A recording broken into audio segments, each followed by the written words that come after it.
Yeah, so agreeing with the assumption that it should be 2024 at some point.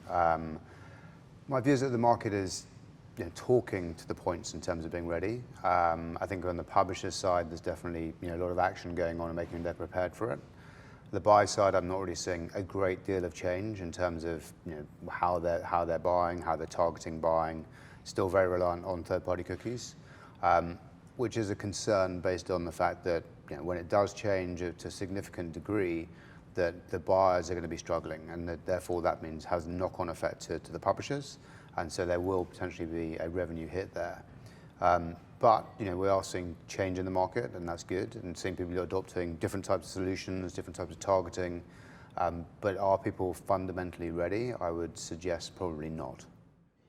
Yeah, I mean, look, we sit in the middle as a company, so we speak to both publishers and buyers, agencies.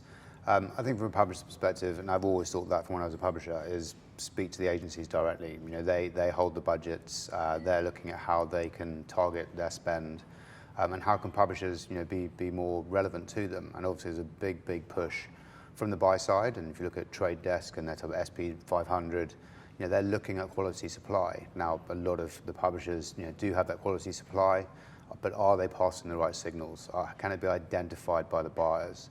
And so, whilst there's top of this almost chicken and egg in terms of the way it works, the publishers shouldn't wait on the buyers to reach out to them, and the buyers shouldn't be making assumptions in terms of what publishers should be doing and targeting, having their content targetable against. So I would recommend to publishers is to be more open in what their plans are. If you've got quality content, which has been a lot of the conversation today, make sure the buyers know how to target that quality content. Look, privacy has obviously been around for a long time. People looking at how they can best work, and GDPR is probably the first part of that kicking off and making both sides of the market think about what they need to do to protect their users, and look at how that moves forward and all the different laws in all the different countries. I probably would do, but I'd say contextual is a key part to tie into this. It's been around forever in terms of the way that buyers target particular content.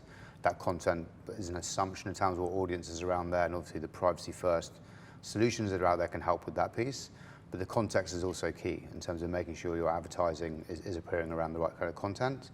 And that's not rocket science in terms of thinking, but it's something that really has been forgotten over the years. And in the video space in particular, where not many signals are passed in terms of the actual content of the video, the contextual signals that can be passed and targeted against are going to be key, as I say, alongside the privacy first solutions that both the buy side and sell side are adopting.